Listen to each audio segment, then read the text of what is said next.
Sam, qu'est-ce qui donne le repérage pour la vidéo de la T540? Ben là, je sais pas si on va filmer réellement parce que... On va se mettre dans le chêne que tu as repéré tout à l'heure. Il y a des pierres, tout ça, je crois qu'on va aller acheter 2-3 trucs pour pique-niquer. Oui, c'est pas plus mal. Et puis on se met là, on se pose. J'aime la chaîne fou.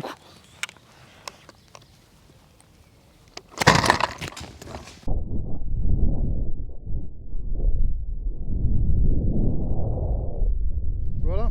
Ouais, tu le ramènes par là. Alors c'est bon là? Je sais pas. T'es où? C'est bien? Ouais. Pile sur nous deux. Ouais. Bien. Ah, c'est top. Bonjour Samuel. Bonjour Jonathan. Alors ça va? Ça va, très bien. On se dit bonjour comme si ça fait pas 2 heures qu'on est en train de grimper dans l'arbre. Ben là, c'est plutôt qu'on se tue depuis tout à l'heure, on n'a plus de force dans nous tellement qu'on est installé. Au moins on a trouvé un beau spot.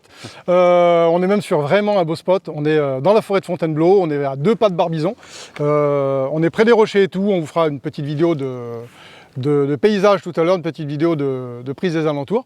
Mais là déjà on s'est réunis, moi et Sam, à l'occasion de mon petit détour sur la région parisienne. Vous avez vu passer quelques posts sur Instagram, sur YouTube. Et là on va faire donc la vidéo de review sur la T540 iXP. On l'a depuis quasiment 5 mois. Ouais, un peu plus. Un peu plus, Ouais, c'est 6 mois 6 toi, mois, ouais. je crois, 6 mois toi et 5 mois moi. 5 mois moi, c'est pas mal. Donc ça nous fait à peu près 1 an d'utilisation à nous deux et on va vous débriefer sur ce qu'on a pensé vraiment de la... Alors, on va essayer de tout aborder, et la conception de la machine, son équilibrage, la puissance, le pourquoi elle est faite, parce que c'est pas une machine qui est faite pour tout, et puis on va essayer de brosser un petit peu tout ça autour. On fait ça un petit peu à l'arrache et en live, on s'est dit que c'était peut-être un nouveau format qui pouvait être intéressant, et puis dites-nous-le dans les commentaires si ce genre de format, un petit peu en discussion comme ça, si ça vous plaît. Un petit mot à rajouter avant qu'on démarre? Non, moi ça me fait plaisir d'être un petit peu en forêt, de temps en temps ça fait du bien. Réellement. On n'est jamais en vacances, mais on regarde. profite des arbres toute l'année. Donc c'est ça nos vacances à nous. C'est de la belle vacances quand même. Donc la T540 iXP d'Husqvarna est sortie maintenant il y a quoi, 1 an et demi, 2 ans? Oui. Grosso, c'est ça, hein, crois, ouais. 1 an et demi, 2 ans. Regardez la date. Regardez la date sur les vidéos. Et Husqvarna a quand même lancé un pavé dans la mare avec la T540 iXP parce que, à mon sens à moi, c'est une machine qui ne ressemble à rien de ce qui a été fait avant en élagueuse top handle à batterie. Et ça, je crois que c'est vraiment un gros plus pour Husqvarna. Husqvarna a marqué un point là. Elle s'inscrit, cette machine, dans la gamme à batterie d'Husqvarna parce qu'elle n'est pas seule. Du coup, elle est dans la gamme des outils à batterie professionnels, c'est-à-dire la gamme 500. Vous y retrouverez dedans donc du souffleur à batterie. Vous y retrouverez du coupe-bordure, du taille-haie, de la scie sur perche. Enfin, toute une gamme d'outils à batterie comme à l'habitude, très bien conçu par Husqvarna. Et donc, ça fait qu'on a un environnement, un microcosme dans lequel on peut rayonner avec notre pack batterie qu'on a acheté au départ, les BLI 200 ou les BLI 300. Et on a réellement après la possibilité de pouvoir acquérir du matériel à moins cher étant donné qu'on aura le pack batterie. Donc ça, c'est un des premiers avantages. C'est le fait que la T540 s'inscrive dans cet univers-là. Ils n'ont pas sorti pour de sortir une machine comme ça. Mais il y a réellement un gros effort qui a été fait pour un développement de gamme complète à batterie. Et d'un autre côté, ça va nous permettre à nous de croire que ce sont des produits qui dureront dans le temps. Je crois aujourd'hui qu'avec le retour d'expérience qu'on a, Sam, c'est quelque chose qui s'inscrira dans le temps. Qu'est-ce que tu en penses? Ah oui, mais largement. De toute façon, après, on part sur un principe que la batterie, il y en a de plus en plus, oui. Réellement. Peut-être qu'un jour, ça s'améliorera encore mieux. Oui. Au niveau retour après batterie. Oui. Pour tout ce qui est après, l'après. Oui. Aujourd'hui, c'est un petit peu ça qui choque, mais je pense que dans l'avenir, ça peut se débloquer très fortement. Oui. Et quand même, un gros avantage, c'est que ça fait presque pas de bruit. Ah, de ce côté-là, vous voyez, là, vous écoutez pas beaucoup de bruit. Hein. Vous écoutez peut-être nos voix, éventuellement les bruits de déglutition que je fais parce que normalement, enfin, je l'ai mis moins près du coup le micro. Mais c'est vrai que ça, c'est un gros avantage. D'ailleurs, on peut même commencer là-dessus, Sam. Ouais. Allez, on démarre. Donc, c'est vrai que dans les arbres, le fait déjà de ne pas avoir du bruit dans les oreilles, de pouvoir quasiment bosser sans les protections auditives, c'est énorme. Samuel, il va vous en dire un mot tout de suite, me faisait remarquer que le fait d'écouter sa branche craquer, quelque part, ça donnait une meilleure efficacité ou tout du moins un meilleur feeling, un meilleur ressenti sur les coupes. Ouais, non mais c'est pas pareil du tout. Après, moi il y a un truc que j'adore, quand je coupe une branche, il y a beaucoup d'élagueurs qui sont dans ce cas. Des fois, on éteint la tronçonneuse pour avoir ce calme. Et là, en fait, on arrête d'accélérer et c'est directement, quoi. Ça tombe. Et c'est ce petit truc là qui qui est pas mal du tout. Après, instinctivement, je ne me suis pas retrouvé sans cesse en train d'essayer de la démarrer. On s'y adapte vraiment rapidement. C'est top à ce niveau-là. À midi, pour ceux qui sont sur les chantiers, hein, c'est normal, c'est la vraie vie. À midi 15, midi 30, on a presque fini l'arbre. On ne va pas descendre pour une demi-heure. On peut continuer à bosser. Même si le cahier des charges autour est un petit peu strict, on continue, on finit notre petit chantier propre et on est tranquille. Je suis un peu moins impacté par le bruit, étant donné que je suis du fin fond de ma Sarthe là-bas. Bon, ça m'arrive aussi de faire du chantier de centre-ville, forcément, mais bon, pour taquiner un peu, en région parisienne, tu as quand même peut-être...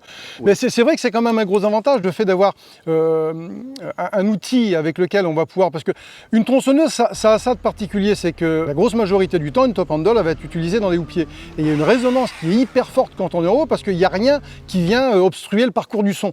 Et donc c'est vrai que Samuel me disait aussi tout à l'heure que ça lui arrivait de voir des gens au sol entre midi et 2 qu'il traitait de salauds à 3 ou 4 maisons. C'est vrai ça, ça m'est arrivé à Royan. Donc le fait d'apporter du silence, je crois que réellement il y a le confort de l'élagueur qui est touché, mais il y a aussi ces possibilités d'intervention qui sont un petit peu, pas multipliées, mais un peu plus larges quand même, dans de meilleures conditions par rapport aux nuisances d'une manière ou d'une autre. Dès qu'on réduit une nuisance, on est quand même beaucoup plus à l'aise. Bien sûr. Alors forcément les émissions polluantes, le tout, mais déjà la nuisance auditive pour nous c'est énorme. Les protections auditives, on a ça arrivé sur les oreilles toute la journée, quoi. Démarre là, mets un coup pour voir. Là le micro, on est vraiment en plan travail, parce que là le micro va prendre le son qu'on a nous, quoi, là-haut. Ouais. Vas-y. Tu m'entends parler, Sam? Ouais. Même avec la machine qui tourne, on s'entend parler sans trop crier, quoi. Ouais. Et quand la machine est arrêtée, sans avoir à l'éteindre, il n'y a plus rien qui tourne, c'est électrique. Et c'est vraiment un gros avantage. Sam? Oui. Si jamais ils sont nouveaux ici, qu'est-ce qu'il faut qu'ils fassent? Il faut songer à vous abonner. Pourquoi? Bah oui, parce qu'enfin, on fait de la super vidéo tous les semaines ou tous les 15 jours, quoi. On peut enchaîner sur le fait aussi qu'on n'a plus à lancer. Parce que le mouvement, dans un arbre, on le fait combien de fois dans la journée? C'est énorme. On ne peut pas compter, ouais. C'est énorme, c'est énorme. Même le fait aussi de finir une branche, d'être un peu en équilibre. Il y a des moments où on éteint la tronçonneuse, on n'a pas pensé. La branche est en train de venir, mais elle ne vient pas. Et du coup, on a une main qui est prise ailleurs, etc. On peut être embêté dans une situation bizarre pour la démarrer, la tronçonneuse. Oui, c'est vrai. Que là, réellement, on peut la décrocher d'une main, pour celui qui a des grosses mains. et là, on peut finir recouper notre branche, même si on est obligé de se tenir sur notre appel. Des fois, on est un peu dans une situation un peu complexe. Et là, ça marche tout seul. Ouais, un des gros avantages, c'est quand même le fait de ne pas avoir à lancer, quoi. C'est le fait de ne pas avoir à lancer. Donc, on appuie. Et ça tourne, et ça c'est quand même énorme, quoi. Ça c'est quand même énorme. C'est vrai que sur certaines triangulations où on va aller vraiment se projeter à l'horizontale et où on n'a pas forcément l'accès à deux mains, c'est peut-être pas tous les minutes, mais c'est quand même aussi un autre avantage derrière. Je crois quand même qu'en termes de dépenses d'énergie, parce qu'on arrive tous à les compter à un moment ou à un autre, c'est tellement physique que le fait d'économiser des dizaines de fois des lancements, sur une journée complète, ce sont des choses qu'on va quand même ressentir réellement, quoi. Réellement. Et je crois. Oui. Ah oui. En termes de poids, la T540i XP, c'est une tronçonneuse qui, bon, c'est pas la plus légère de toute façon, mais c'est pas fait vraiment non plus pour être une tronçonneuse hyper légère, même si la légèreté est recherchée forcément. Mais on va plus avoir une tronçonneuse de démontage quelque part que d'élagage pur et dur, hein. On va déjà avoir une tronçonneuse qui va peser batterie intégrée, unité de coupe et huile. Étant donné qu'on n'a pas d'essence, on gratte quelques dizaines de grammes. On arrive donc à un total de 4,5 kg. C'est pas ce qui se fait de plus léger, mais d'un autre côté, c'est une machine qui est super bien équilibrée. Dans la vidéo qui va s'afficher en haut, vous allez voir Sam faire une remarque sur le fait qu'elle est bien équilibrée quand on l'a au bout de bras. Et il avait relevé ce point à salon vert. Et je te laisse nous faire cette remarque là, Sam. Oui, le fait de la prendre. Alors tout de suite, instinctivement, on se dit, pour une tronçonneuse à batterie, pour ceux qu'on n'a jamais pris dans les mains une tronçonneuse à batterie, il y a des collègues, ils m'ont dit, fais voir, je teste. Ils ont fait ça, ils m'ont dit, ah oui, quand même. Alors, je te signale que ton cerveau t'a dit qu'elle était légère, mais c'est normal que c'est pas non plus un poids plume. Non. Par contre, elle est 200 grammes en moyenne plus légère que ses grosses concurrentes thermiques. Thermique, oui. Et par contre, le point fort, c'est que le centre de gravité avec la batterie, comme il est élevé, du coup, quand on la met comme ça, oui, c'est vrai. notre cerveau nous dit qu'elle est beaucoup plus légère. Et là, en fin de compte. En ressenti, c'est vrai que c'est ça n'a différent. rien à voir. Ouais. Parce que là, instinctivement, ça Oui. pèse un poids, 4,5 kg. Même Oui. qu'elle est plus légère que ses concurrentes thermiques. Mais là, alors là, je la sens beaucoup moins maintenant. Oui. Parce que le centre de gravité est quand même beaucoup plus haut. Et honnêtement. Elle n'est pas équilibrée de la même manière. Ah non, ça n'a rien à voir. Et Non, tous c'est les vrai. élagueurs qui l'ont essayé pour être d'accord avec nous. Hein. Oui, et à côté de ça, il y a quand même aussi le fait que pour une tronçonneuse de ce poids-là, c'est quand même une tronçonneuse qui envoie du lourd. On va parler de la puissance après. Ce que je veux dire, c'est que, pour reprendre le point que je prenais juste au départ, moi, étant donné que j'ai de la tendinite, c'est pas ce que je vais utiliser pour aller faire mes bouts de branche, mes petites tailles sanitaires et puis les petites tailles d'éclaircie. Je vais avoir forcément soit ma Zubat ou soit une scie légère à main, une scie d'arboriste, plus une tronçonneuse un peu plus légère que celle-ci, mais on peut quand même faire de l'élagage avec, largement. On peut quand même faire de l'élagage avec. En termes de tendinopathie, si on peut dire, c'est une des machines qui nous coûtera le moins également en physique, parce que le niveau de vibration, étant donné qu'on a un moteur brushless électrique, il est quand même bien moindre qu'une thermique. On n'a quasiment pas de vibration à l'utilisation, au ralenti et tout ça. Et ça y fait quand même beaucoup. Alors le poids, oui, Samuel, mais je veux dire, c'est quelque part, c'est du poids raisonné. Pour un appareil qui est quand même très raisonnable. Je crois que par rapport à la puissance qu'elle offre, le rapport poids-puissance, moi je le trouve tout bonnement excellent. Surtout, si je peux me permettre 5 secondes, Ouais. le vrai poids d'une tronçonneuse, c'est pas quand on la pèse dans la main, c'est quand on bosse avec. C'est ça, c'est exactement ça. Et là, ça veut pas dire, c'est vrai que dans le rayon, ça veut pas dire grand-chose. Ça veut pas dire grand-chose de lever une tronçonneuse, de dire elle est lourde, ça veut rien dire. Bosser avec et se dire finalement on n'a pas si mal au bras, elle est bien équilibrée, elle est agréable à travailler. Ouais. Ça, c'est les points les plus importants. Pour enchaîner avec ça, en termes de puissance, moi, la première impression que j'ai eue, Sam, non, pas la première impression. La première impression que j'ai eue, ça a été à Salon Vert. Ça m'a paru déjà une tronçonneuse qui vraiment était véloce. Forcément, parce que la rotation de chaîne, on a quasiment l'équivalent d'une abatteuse derrière en vitesse de rotation. C'est énorme. Et on a vraiment ce ressenti de vivacité. Ça, c'est une chose. Mais à l'utilisation, le premier ressenti que j'ai eu, moi, c'est quand même une tronçonneuse qui va vraiment nous permettre d'avoir de la puissance et pas de... Elle va nous apporter de la linéarité. Elle est hyper linéaire, cette machine. Moi, je ne la vois pas comme dans une thermique à avoir des trous à certains régimes moteurs. On a quelque chose qui est constant dans les tours. Peu importe si on appuie ou non, on aura énormément de mal. Enfin, quoi qu'on peut la bloquer. Et notamment, je parle sur le problème de chauffe, et on l'abordera après. Mais avant ça, elle est hyper linéaire sur l'utilisation. Et ça, en termes de confort dans l'arbre, je trouve ça tout bonnement extra, quoi. Tout bonnement extra. Bien sûr. La puissance, toi, c'est quoi ton ressenti, Sam? Moi, franchement, j'ai été bluffé. Ouais. J'ai été bluffé. Sérieux? Oui, sérieusement. Sérieux, quoi. Oui, sérieusement, j'ai été bluffé. Je revenais pas. Franchement, là, oui. J'ai eu le smile. Hein. Franchement, non, c'est...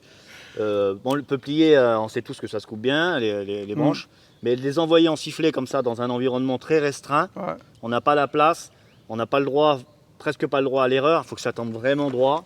Et là, c'est un bonheur, limite, si on ne fait pas attention que la tête se décale de nous, on la prend sous la tronche. Ouais, ça c'est plutôt extra quand même. D'où l'avantage d'avoir une tronçonneuse bien conçue de A à Z.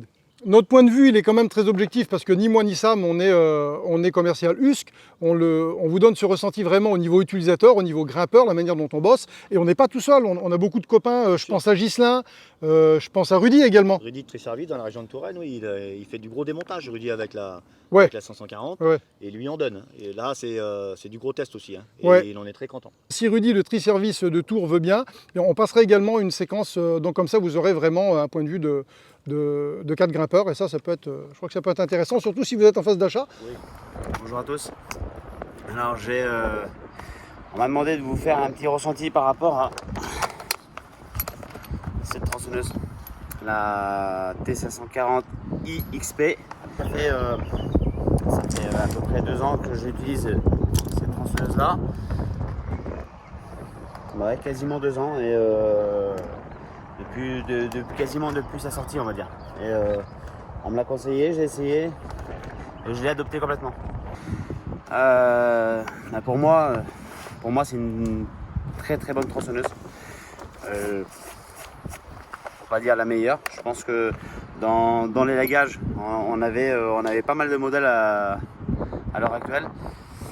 C'était pointu quand même, donc on avait des bonnes tronçonneuses. Moi j'en ai pas mal. C'est une des tronçonneuses qui va être le plus adapté à l'élagage. Vraiment pour écouter tout ce qui se passe en bas. Moi j'ai pas d'intercom, on n'a pas de système auditif pour communiquer avec les gars qui sont en bas. Du coup on va travailler sur une coupe. Dès l'instant que la coupe est faite et que la rétention commence à partir, on va écouter le bois, on va écouter tout ce qui se passe. On n'a pas obligé d'éteindre, rallumer, la tronçonneuse reste allumée, reste réactive. Moi pour l'allumage, allumé, hein. Une fois que la coupe elle est faite, on écoute. On est la rétention, tout ce qui se passe en bas, on peut l'écouter bien comme il faut. Ça c'est vraiment important je trouve. En plus elle est très réactive à la coupe et du coup on peut écouter vraiment tout ce qui se passe. La discussion elle peut reprendre son cours si le brouillard n'est pas en marche forcément. Donc après on travaille beaucoup là je suis sur un abattage de cèdre. L'abattage complet de tous les branches, donc tout le débranchage complet, je vais le faire avec celle-ci. Là j'ai fait quasiment la moitié de l'arbre. Sur un arbre qui fait 25 mètres d'hauteur à peu près. On est voilà, j'ai fait la moitié. Je pense que je peux débrancher tout avec une seule batterie. Ce qui n'est pas négligeable. C'est une 200 BLI. La 300 elle dure beaucoup plus longtemps. Je pense en plus elle a un peu plus de pêche. Je la recharge le soir, j'arrive à faire mes chantiers avec une 200 et une 300 avec juste deux batteries, j'arrive à quasiment faire mes chantiers. La puissance, parce que la puissance ça y joue. Alors la puissance c'est, je répète encore, j'ai beaucoup de tronçonneuses en élagueuse, beaucoup de marques différentes. Et là je crois qu'elle surpasse un peu tout le monde. Là je travaille avec 90% du temps avec ces tronçonneuses. J'ai essayé d'autres modèles, il n'y a rien qui me convient pour l'instant à part ça. J'en ai acheté plusieurs en thermique. Bon, je me régale avec mes tronçonneuses thermiques, mais celle-ci a pris le dessus quand même. Donc, après voilà, ça c'est mon ressenti. Je fais beaucoup de grosses sections de bois, beaucoup de gros arbres. Et du coup pour préparer mon arbre, ben, j'utilise ça. Elle ne chauffe pas, donc quand je la mets de cette façon, en fait, vous voyez, j'ai pas de chauffage, pas de chauffe à ce niveau-là. Au niveau des pots d'échappement, on a toujours un bout de tissu qui peut rentrer dans l'endroit où il y a les pots d'échappement habituels. Et là je la mets sur l'arrière, donc j'ai pas le guide qui dépasse comme ça. Ah, c'est encore des copains qui me l'ont montré ça, moi j'ai rien inventé. Là quand on veut passer dans les branches, on passe. Et là, tout bête, on a essayé de changer le guide, on va passer avec un guide Panther à un moment donné. Je l'ai vu passer partout sur les réseaux, sur Instagram, sur YouTube. Les gars ils ont des guides Panther. Je l'ai mis, je l'ai acheté, j'ai repassé avec le guide d'origine parce qu'il est quand même mieux. Le guide d'origine est beaucoup mieux que le guide Panther. L'autre il coince dans tous les sens. Je ne vois pas quoi dire de plus sur ce modèle là, on a fait peut-être un peu le tour.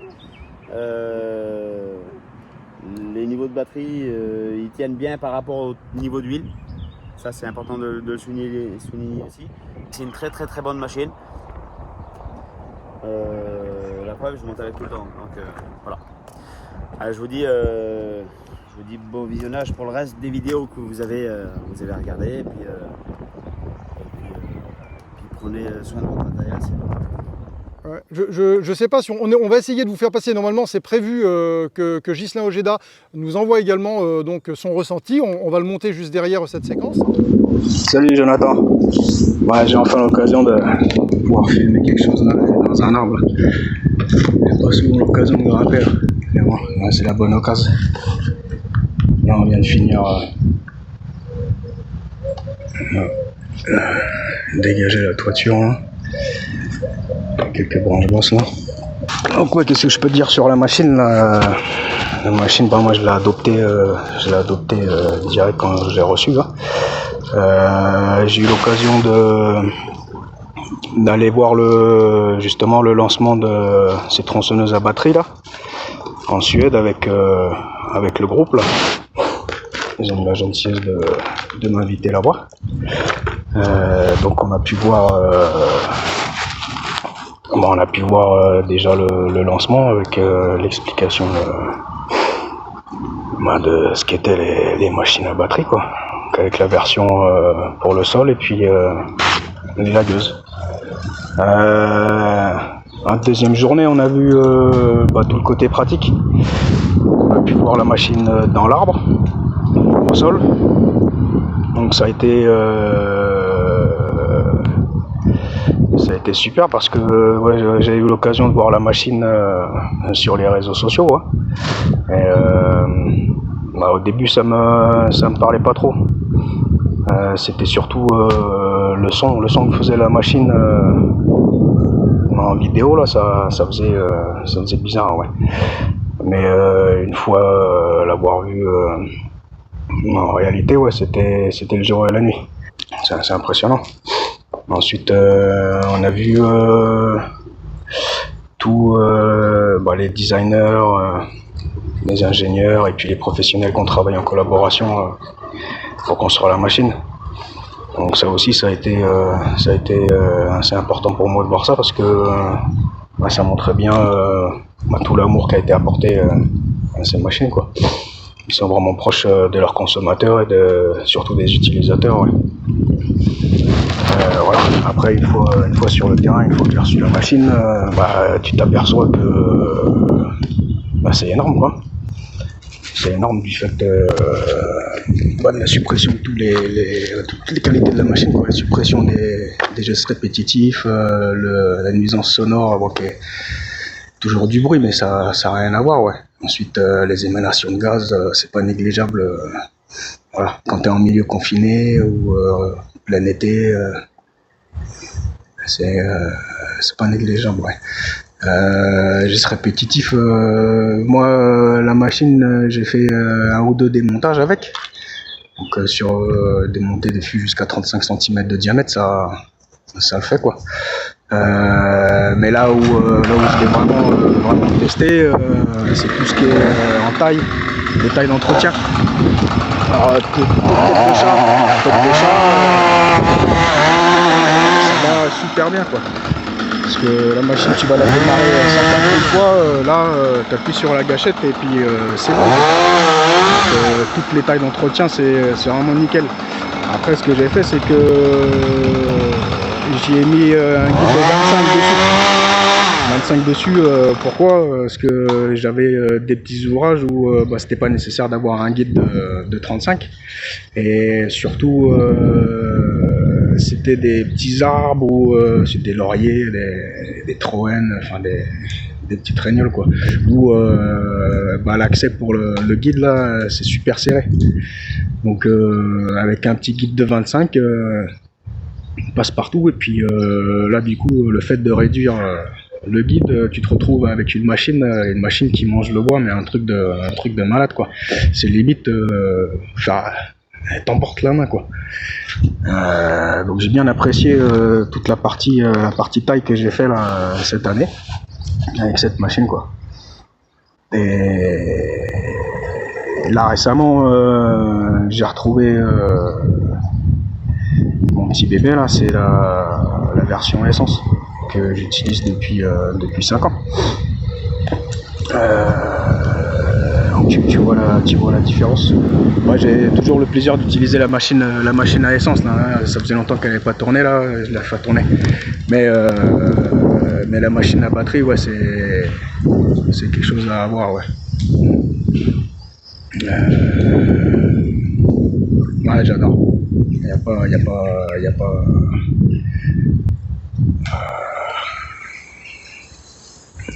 tergiversé, hein. C'est une bonne machine. Moi, comme toi, hein, je suis pas là pour vendre le produit, hein. On les montre sur les réseaux et les gens après ils se font leur propre avis, hein. Quand ils ont des questions à poser, alors, je réponds à la communauté, hein. Mais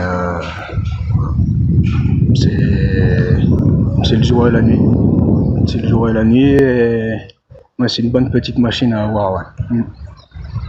Voilà. Bon, là, je vais te souhaiter une bonne journée là. Et je vais redescendre puis je vais aider le collègue un petit peu s'il va faire la bouche après. Allez, bisous, à bientôt, bye. Parce qu'à côté de ça, là où Husqvarna a peut-être pêché un peu, c'est sur le prix. Et on les taquine un peu, tout à un coup, hein. Mais bon. On est gagnant sur la langue. C'est vrai. C'est vrai parce que l'économie de carburant, eh ben, on la sent quand même parce que du plein, même si on ne met pas 3 litres dans une top handle, on revient quand même à balancer en bout de rappel la tronçonneuse pour que les hommes de pied refassent le plein et c'est quand même assez courant dans une journée. L'entretien de la machine surtout. Ouais, il y a beaucoup d'entretien. Pas de carburation. Voilà. Et Dieu sait qu'il y a carburant. Tu fais tes entretiens toi-même, Sam? Quasiment, oui. Quasiment? Quasiment, oui. Après, ce qui est compliqué, je l'ai fait faire, mais ouais. là, moi j'aime bien une machine comme la plupart des élagueurs, je pense. Elle est là, elle est dans le camion, on la prend, elle marche. Ouais. Elle déconne. Exact.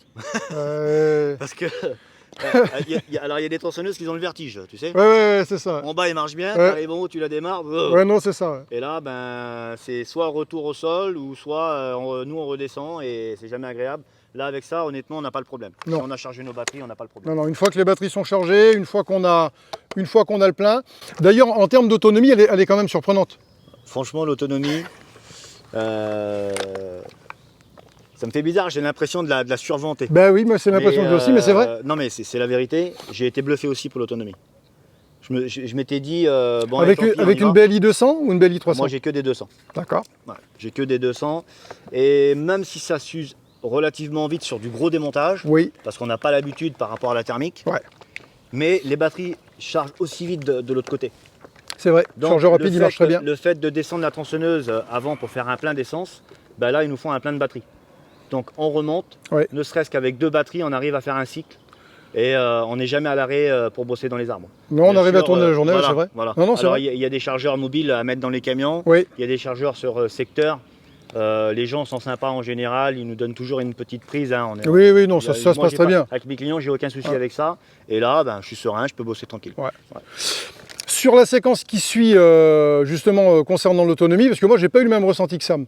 Moi, j'arrivais du thermique, j'étais pas vraiment préparé à l'idée de la batterie, même si j'y avais déjà pensé, mais j'avais bossé à rien de la batterie avant, mis à part des tests comme ça, quoi. Mais à mon sens, à moi, la batterie faisait pas si longtemps que ça, mais parce que là, j'étais en pleine saison hivernale et on faisait pas mal de démontage. Et à un moment, je me suis dit, je vais essayer de transposer ça dans le concret, Sam. Et ce que j'ai fait, c'est que j'ai filmé un démontage de Douglas et j'ai dit on va voir à quel moment du démontage la batterie va être sèche, quoi. Une BLI 200. Hein. Bon, après pour du démontage c'est aussi bien de passer en 300, ça apporte un peu plus d'inertie à la tronçonneuse, un peu plus de poids, mais c'est pas vraiment un mal. Après ça reste du démontage. Ouais, ça reste donc, on l'apporte moins, quoi. Bah oui, si le démontage on va couper devant nous, on n'est pas en bout de branche, donc ça va, c'est vrai. Et donc sur ce test que vous allez voir que c'est quand même surprenant parce qu'avec une seule batterie, vous allez voir quand même la masse de boulot qu'on peut abattre. On se retrouve juste après la séquence. Elle est magnifique. Hein. Voilà, c'est vraiment un outil de prédilection dans les houppiers en démontage. Jusqu'à ici, vous l'avez... Enfin, je ne sais pas comment je vais monter la vidéo, mais certainement que précédemment, vous allez voir des rushs où je travaille avec à peu près par tout temps. Ce que j'ai envie de faire ici aujourd'hui, c'est par rapport à ce Douglas, c'est vous faire un test d'autonomie. Donc je ne sais pas si on va bien le voir, mais bon, voilà. Il est hyper branchu, c'est toute la grosse section. Fais voir les charpentières basses, Karl. Donc ça...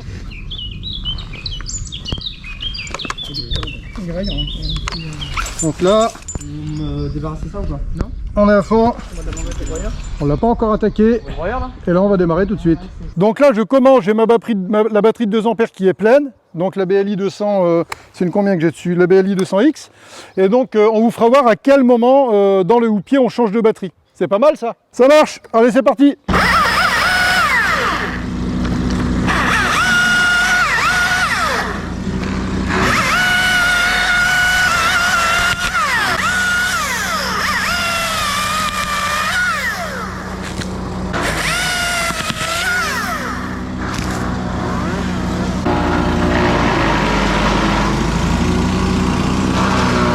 Donc là j'arrive quasiment en partie sobre métal et je suis toujours à... Là il me reste 2 barres. Donc vous voyez j'ai démonté tout ça, j'ai fait au moins 2 coupes, voire 3 par manche, par charpentière. Et du coup là je suis encore à 2 barres. Donc, et là j'ai bien la BLI 200X. Donc ça tient quand même pas mal.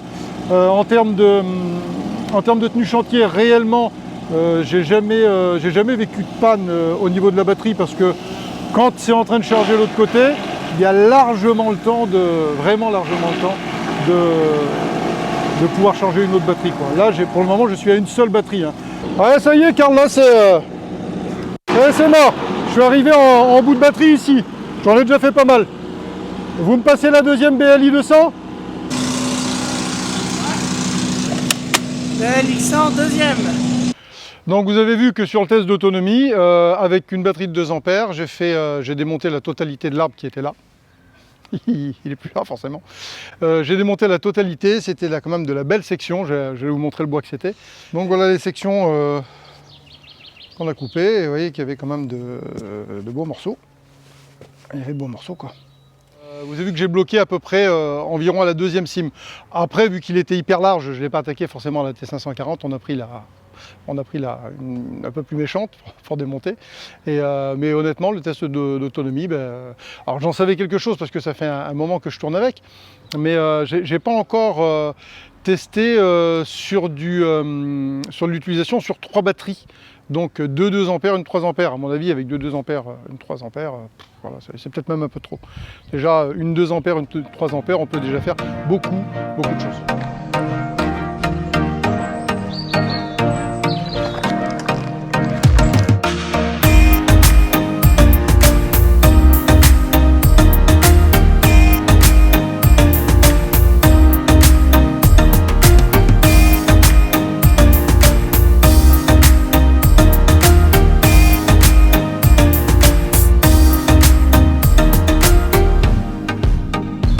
Donc là, le montage terminé. Sam, ce dont on pourrait parler aussi, ce qui serait pas mal, c'est aussi les points d'amélioration possibles de la machine. À l'utilisation, je crois que toi comme moi, on a vu des points qui pourraient être améliorés. Donc on les fait remonter de toute façon à USC, de toute façon avec les vidéos, ça remonte relativement facilement. Mais c'est vrai, donc déjà le fait d'avoir des réseaux, le fait d'avoir des groupes, ça fait que on a quand même beaucoup d'échos. Là, moi, je sais que j'étais en tournage pour mes séquences sur la T540 XP et j'ai eu beaucoup d'échos des collègues qui m'ont dit bah, « Tiens, Jonathan, moi ça, moi ça, moi ça ». Sam m'a fait part, lui, de quelque chose qu'il a ressenti au niveau du guide. Alors moi, j'ai pas le même ressenti. Je fais peut-être moins de démontage que toi, Sam. On n'a peut-être pas la même manière de bosser, mais t'es pas le premier, t'es pas le premier écho qui me vient qui a vécu à peu près ça dans les houppiers, quoi. Tu nous en dis un mot? Ouais, bah c'est surtout moi ma manière de bosser, je travaille un peu comme un bourrin, il faut que je le dise. Ouais. Je suis les lagueurs, j'aime bien envoyer du bois. Ouais. Voilà. Quand il y a du démontage, des grosses charpentières, des trucs comme ça, il faut que ça vienne. Et quelquefois, on est embêté parce qu'on sent que le guide a tendance à freiner dans le bois. Quand t'es plein bois? Ouais, plein bois, oui. Ok. Ou alors une branche en tension, etc. D'accord. Voilà. Je pense que le problème vient du fait que la chaîne est trop fine par rapport au guide. D'accord. Enfin, surtout les dispositifs de coupe. D'accord. Voilà. S'il serait un petit peu plus large, le guide, je pense, passerait mieux. Donc, au départ, j'étais pas trop content par rapport à ça, donc j'ai changé le guide. Donc, je suis passé sur une marque de guide. J'ai changé le pas, j'ai changé les pignons, j'ai changé tout. Alors, j'avais le sourire, je suis pressé de la tester et tout. Sauf que quand j'ai bossé avec, elle bloquait encore plus. Hein? Ouais. À bloquer plus? Beaucoup plus, ça n'a rien à voir. Là, par contre, à bloquer dans tout. Sur de la petite branche. Tu l'avais passé sur quel pas de chaîne? Sur du 1/4. Ouais. Donc du 1/4. Mais ça donne quoi? Ça donne la même sensation quand on a un guide qui a des bavures sur les côtés? Ouais. Ça fait à peu près ça? Ouais. Donc tu n'arrives plus à la faire rentrer, elle ne veut plus rentrer, quoi. Elle rentre plus. D'accord. D'accord. Alors, on a tendance à forcer ou un guide voilé. D'accord. Et d'un coup, ça se débloque, ça rebloque, ça se débloque, ça rebloque. Est-ce que tu as essayé, Sam, de mettre un coup de lime sur le bord de ton guide, sur le bord d'attaque? Alors, au début, je voulais le faire et après, je me suis dit, je vais repasser sur le guide Husqvarna. D'accord, d'accord. Oui, là où ça a été dramatique, c'est sur le Panther que tu as mis, pour ne pas les citer. Catastrophe. Ah oui, voilà, bordel. Catastrophe. D'accord, d'accord. Eh ben, ça vaut peut-être le coup que tu nous fasses un retour, Sam, d'essayer peut-être de mettre un petit coup de lime pour arrondir là, le bord de support et voir ce que ça peut donner. Je pense surtout c'est dû à l'épaisseur du guide aussi. Ouais, ça doit y faire. Je pense qu'il faut le raccourcir sur l'épaisseur. Après, c'est vraiment modifier quelque chose. Après, pour la sécurité, on ne sait pas, l'échauffement, la chaîne, etc. C'est des points de vue de gens qui bossent avec. Voilà, on n'est pas dans le design ni dans le... On ne fabrique pas des guides. Voilà, on n'est pas fabricant de guides, d'accord. C'est vrai qu'il y a une petite amélioration qui pourrait être due à ça. Ouais. Mais je répète, par rapport au guide Panther, c'est raisonnable quand même. Ouais. Parce que l'autre, franchement, c'était catastrophique. Je suis repassé sur le guide de Husqvarna et là, sans souci, je repars quand même. Oui. C'est gênant, mais sans plus, quoi. C'est pas non plus. Oui, c'est pas un point noir qui te freinerait si tu serais en acquisition d'achat. Si tu serais en phase d'achat. Non, parce que les avantages de la machine surpassent bien le problème du guide, quoi. D'accord, d'accord. Oui, c'est ça, avantage, inconvénient, ça fait comme ça, en définitive, ça fait un peu comme les vaccins, hein, pour revenir à la situation actuelle. Il y a beaucoup plus d'avantages que d'inconvénients. C'est ce qui me revient aussi à moi, Sam, sur la T540. Ouais.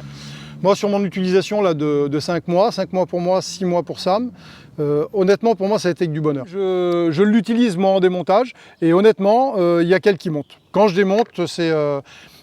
rapport avantage-inconvénient, Sam, bah, c'est pareil, très honnêtement, je ne reviendrai pas en arrière, quoi. Je reviendrai pas en arrière. Pour moi, c'est vraiment une super machine que Husk a conçue là, avec ses petits défauts, certes, mais qui sont perfectibles, et ça casse pas du tout le mythe, quoi. Moi, mon rendu personnel sur le global de la machine, Ouais.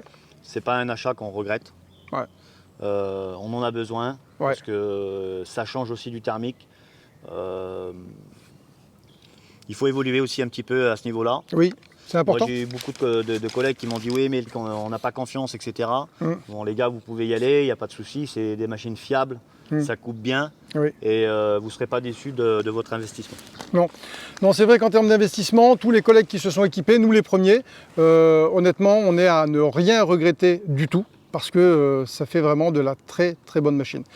Équipé de la BLI 200, et notamment ici de la 200X, c'est vraiment pensé arboriste, parce que l'équilibrage, on revient dessus rapidement, mais pour vous dire, pour refaire le tour de la machine, on a quand même un super bon équilibrage, notamment quand on l'a comme ça sur le côté. Et en plus de ça, on a une machine qui va se tenir dans les coupes. Alors est-ce que c'est parce qu'il y a moins de vibrations moteur, mais quand on va être en train de pénétrer dans le bois ou quelques coupes qu'on fasse, même que c'est de la coupe biaise ou autre, on a vraiment cette linéarité, ce fait que la coupe soit linéaire et qu'on peut vraiment contrôler nos coupes. Il y a vraiment un confort derrière, une aisance, et puis aussi, j'allais dire du plaisir. Ben, c'est pas loin, parce que le fait de bosser quasiment sans bruit, je trouve que c'est énorme. Et tout ça fait que, en définitif, quand on a la machine, on est réellement content de l'avoir, quoi. Réellement content. Mais c'est surtout que ça coupe bien. Ouais. Ça coupe très fort. Ouais, c'est vrai que ça dépote, ça envoie beaucoup de bois. Non, franchement, ça coupe Moi, fort. ça m'a surpris. Ah oui, non, ça coupe fort. De ce côté-là, honnêtement, si vous êtes bourrin, c'est une machine qu'il vous faut parce que honnêtement, voilà. Moi, je l'ai utilisé pour la tester sur du petit abattage. Bon, on n'a pas le droit de l'utiliser au sol, on coupera peut-être son montage, mais on verra tout à l'heure. Moi, je l'ai utilisé sur des rabattages et tout, des grosses essimages, de l'abattage en hauteur, hein, en définitif. Et réellement, c'est hyper fort, quoi. Ouais. C'est hyper fort. Moi qui ai utilisé la 540 thermique pendant pas mal de temps, Oui. donc la version à moteur, quoi, Ouais. quasiment. C'est une très bonne machine quand même, rénommée. Ça marche très fort. Ouais. Et là, ça marche mieux. Ça marche encore mieux. Ouais. Ça marche mieux, moins Du lourd. coup, Sam, débrief fini. Est-ce que tu conseilles, toi, la T540 à des grimpeurs? Bah, en tout cas, je l'ai conseillé à mes amis. Oui, voilà, c'est ça. C'est ça. On a tous dit que c'est une tuerie, cette machine, sans vraiment vouloir en faire trop et sans vouloir faire, comme pour le rappeler quand même, commercial Husqvarna. Mon mot à moi, c'est ça. La T540 XP, même si elle a des défauts, elle souffre de quelques petites bricoles, des petites lacunes. Mais honnêtement, si j'ai un mot, c'est ça, c'est une tuerie. Vous savez, j'ai été sur le site d'Husk ce matin et quelque part, il titrait la tronçonneuse qu'il faut à l'arboriste. Alors honnêtement, dans les houppiers, elle est extra cette machine. Donc on la conseille, vous pouvez y aller à donf. Bon, bye le net, si vous avez aimé la vidéo, vous faites comme d'habitude, vous la likez. Nouvellement, essayez de la partager sur les réseaux, c'est vraiment important. Les algos YouTube, et non pas les alcoolos YouTube, les algos YouTube, ils adorent ça. Donc partagez-la sur les réseaux, ça va être extra. Bon, nous on termine la note. Je vous ai dit que je vous faisais un petit tour de paysage tout à l'heure. Regardez le cadre dans lequel on est. On est quand même bien, Sam. Bah ouais, je crois. C'est bien. Il y a pire. On va rester un peu là. Il y a plus malheureux que nous. Ouais. Bon, bye le net.